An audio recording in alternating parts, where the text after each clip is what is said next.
बिस्मिल्लाहिर्रहमानिर्रहीम, अस्सलाम वालेकुम। आप सभी को खुशामदीद। मैं हूं सलमान मिर्ज़ा और आप देख रहे हैं मेरा यूट्यूब चैनल और Facebook page sum up with Salman Mirza. हुजूर वाला, ये वीडियो देखने के लिए आप सभी ने अपना कीमती वक्त निकाला है। वीडियो के आगाज़ में तहे दिल से आप सभी का मैं शुक्रिया अदा करता हूं, लेकिन इस दुआ के साथ कि आप जहां हों खैर वाफियत से हों, सेहतमंद हों और तंदुरुस्त हों। जनाब, दुनिया में कुछ शोबे ऐसे होते हैं, पूरी दुनिया के अंदर कुछ प्रोफेशंस ऐसे होते हैं जो कि हॉस्पिटैलिटी की बुनियाद पर रखे जाते हैं, जिनके लिए कस्टमर केयर सबसे पहले होता है। जैसे आपने होटल्स का बिजनेस देखा होगा, जैसे आपने एयरलाइन का बिजनेस देखा होगा। जब आप टिकट बुक कराते हैं तो एयरपोर्ट पर चेक इन करने से लेके सी ऑफ करने तक आपका बड़ा ख्याल रखा जाता है। ठीक है, कोशिश की जाती है कि आपको किसी किस्म की कोई परेशानी, कोई दिक्कत का सामना ना करना पड़े। अच्छे से वेलकम करते हैं, अच्छे से सी ऑफ करते हैं।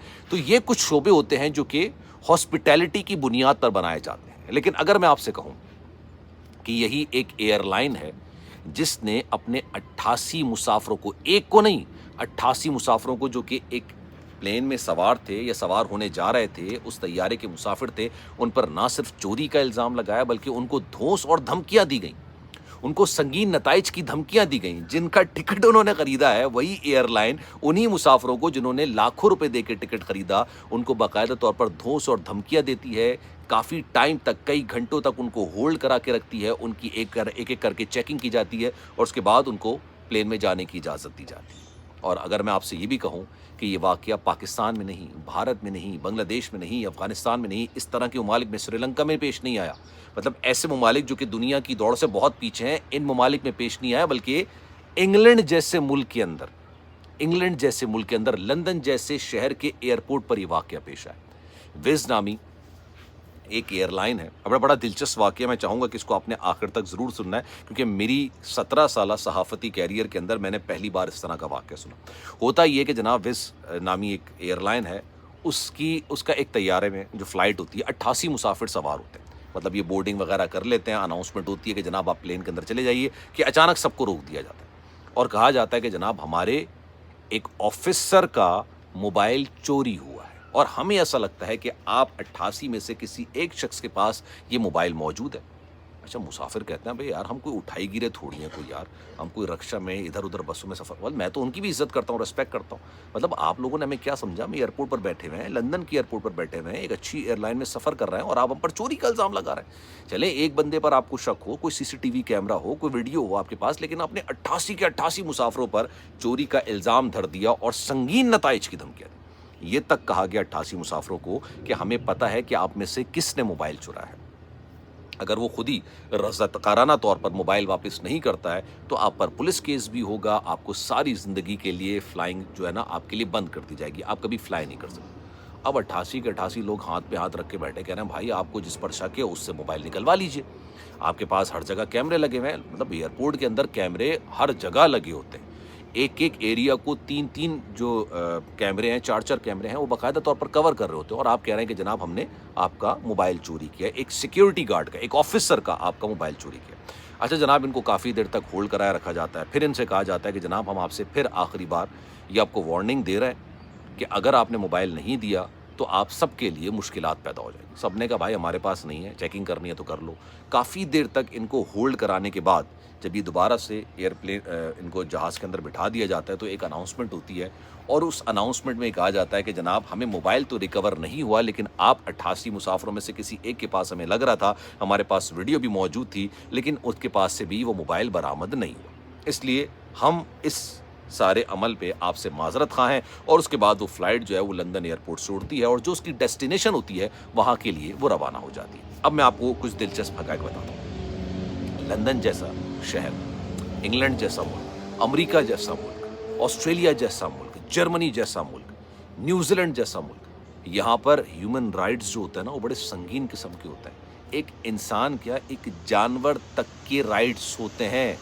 अगर ये किसी के बैग से कोई चीज़ निकालते हैं ना, लेट सपोज आप लंदन के एयरपोर्ट से सफ़र कर रहे हैं, आप अमेरिका के एयरपोर्ट पे किसी सफ़र कर रहे हैं, आपके बैग से कोई चीज़ निकाली जाती है ना, तो वो उसका जवाबदेह होता है ऑफिसर, क्योंकि उनको पता होता है कि अगर आपने इनके किसी मुसाफिर के साथ ज़्यादती कर दी ना, हक तलफ़ी कर दी उसकी, तो भाई वो खींच के अदालत में ले जाएगा और सारी ज़िंदगी की आपकी जो कमाई है ना वो एक झटके में निकल जाएगी, वो आपको सू कर देगा। और ये माजी में 10 दफ़ा हुआ है। اب ان 88 مسافروں نے کڑوا گھونٹ تو پی لیا, مجھے نہیں پتا کہ انہوں نے کسی پر سو کیا یا نہیں کیا, لیکن ان پر اتنے سنگین قسم کا خطرہ ہو سکتا ہے کہ اگر ایئر لائن پر سو کر دیا گیا نا کہ آپ نے ہمارے ساتھ ظلم کیا ہے, آپ نے ہماری ایک بے عزتی کی ہے, تذلیل کی ہے آپ نے, تو یہ ساری کی ساری ایئر لائن جو ہے نا, یہ ایئر لائن جو ہے ان سارے مسافروں کو ان کو جرمانہ ادا کرنا پڑ جائے گا. ابھی پچھلے دنوں میں نے ایک ویڈیو بنائی تھی اور آپ کو بتایا تھا کہ جناب ایک ایئر لائن کے اندر بھی بڑا عجیب و غریب قسم کا واقعہ, بزنس کلاس میں ایک مسافر سفر کر رہا ہے قطر ایئر لائنس, اس کا موبائل چوری ہو جاتا ہے. ٹھیک ہے, وہ جیسے ہی ایئرپورٹ پر اترتا ہے وہ کاؤنٹر پر جاتا ہے, کہتا ہے کہ جناب میرا موبائل ڈیورنگ دا فلائٹ کے دوران چوری ہوا ہے اور مجھے پتا ہے کہ کسی ایئر ہوسٹس نے چوری کی. اچھا, اس کے بعد وہ بزنس مین ہوتا ہے, بزنس کلاس میں سفر کر رہا ہوتا ہے, اس نے ٹریکنگ لگائی ہوئی ہوتی ہے, ٹریکر سے پتہ چلتا ہے کہ جہاں پر انہوں نے اپنے کرو کو, ایئر ہوسٹس کو رہنے کی جگہ دی ہوتی ہے نا جس ہوٹل کے اندر, وہاں پر وہ موبائل کی لوکیشن آ جاتی ہے. پھر وہ آتا ہے, کہتا ہے دیکھیے جناب موبائل کی لوکیشن آ رہی ہے اور یہاں پر آپ کا اسٹاف ٹھہرا ہوا ہے. قطر ایئر لائنس ان کو کہتے ہیں کہ ٹھیک ہے جناب, ہم آپ کے موبائل کی قیمت آپ کو ادا کرتے ہیں, جتنے کا موبائل ہے نا اتنے پیسے لیں. انہوں نے کہا نہیں بھائی, میں تو آپ پہ جرمانہ کروں گا اور اتنا سنگین قسم کا جرمانہ کروں گا کہ آپ کی جو نا یہ ایئر لائن ہی کا بینڈ بج جائے گی. اس نے کہا بھائی میں بزنس مین ہوں, میری 10 قسم کی میٹنگز کینسل ہوئی ہیں, کیونکہ موبائل آپ کا صرف موبائل نہیں ہوتا, آپ کا پورا ایک آفس ہوتا ہے, منی آفس آپ اپنے ساتھ کیری کر کے چل رہے ہوتے ہیں, ہر چیز تو موبائل میں کر رہے ہوتے ہیں اسمارٹ فون کے اندر. اس نے کہا بھائی مجھے ایک طریقے سے غیر محفوظ ہونے کا احساس دلایا آپ کی ایئر لائن نے, کیونکہ میں تو اپنے آپ کو محفوظ تصور کرتا ہوں نا جب بھی میں کسی ایئر لائن میں سفر کر رہا ہوں, اور آپ نے بھی ہمیں یہی بتایا ہوتا ہے کہ آپ ہمارے ساتھ فلائی کریں, اپنے آپ کو محفوظ تصور کریں, آپ کا خیال رکھا جائے گا. اس نے کہا بھائی میں پوری کی پوری ایئر لائن پر جو ہے نا وہ سو کر دوں گا, اور غالباً یہ معاملہ عدالت کے اندر, کورٹ کے اندر گیا بھی ہے, کیونکہ یہ پہلا واقعہ نہیں ہوا. قطر ایئر ویز جو ہے نا, ان کے سی او کو باقاعدہ آ کے یہ بات کہنی پڑی کہ جناب ایک فلپائن ایک تعلق رکھتی ہیں, وہ ایک خاتون جنہوں نے یہ موبائل چوری کیا, ہمیں نہیں پتا تھا, ہم معذرت خواہ ہیں اور ہم کوشش کریں گے کہ آنے والے دنوں میں ان فیوچر اس طرح کے واقعات نہ ہوں. تو آپ سوچئے کہ ایک پیسنجر نے ایک پوری ایئر لائن کو ہلا کے رکھ دیا تھا, چھوٹا موٹا واقعہ نہیں ہوتا. اگر یہ پاکستان میں ہوا تھا نا تو مجھے سمجھ آ جاتا کہ چلو ٹھیک ہے بھائی, یہاں سے وہ چوری, وہاں تو آپ نے دیکھا تھا کس طرح سے نا بالوں سے گھسیٹ کے لے کے گئے تھے, مطلب جو بھی معاملہ تھا, لیکن اس طرح سے کسی بھی خاتون کو بالوں سے گھسیٹ کے نہیں لے جانا چاہیے تھا. جو بھی میٹر تھا, جو بھی سلوک تھا, یہاں بھی اگر امریکہ کے اندر بھی کوئی غلط کام کرتا ہے تو ایک طریقہ کار سے اس کو پکڑا جاتا ہے, طریقہ کار سے اس کو قانون کے مطابق کارروائی کی جاتی ہے. تھوڑی دیر جانور, بلکہ جانوروں کو بھی ایسے نہیں پکڑتا کہ آپ بالوں سے پکڑ رہے ہیں, بالوں سے پکڑ کے کھینچ کے لے کر آ رہے ہیں, اس کے بعد اس پر مقدمہ درج کر رہے ہیں. یہ جنگل کا قانون ہوتا ہے, یہ انسانوں کا قانون تصور نہیں کیا جاتا. خیر, اس بارے میں آپ کی رائے کیا ہے؟ میں چاہوں گا کہ کامنٹ سیکشن میں اپنی رائے کا اظہار ضرور کیجیے گا. سلمان مرزا کو دیجیے اجازت, زندگی رہی, صحت رہی, آپ کی دعائیں رہیں تو انشاءاللہ آپ سے پھر ملاقات ہوگی. لیکن جانے سے پہلے گزارش ہے, چینل آپ نے سبسکرائب نہیں کیا تو سلمان مرزا آفیشیل میرے یوٹیوب چینل کو سبسکرائب ضرور کیجیے گا, بیل آئیکن ضرور دبائیے گا. خیال رکھیے گا اپنا, اللہ حافظ.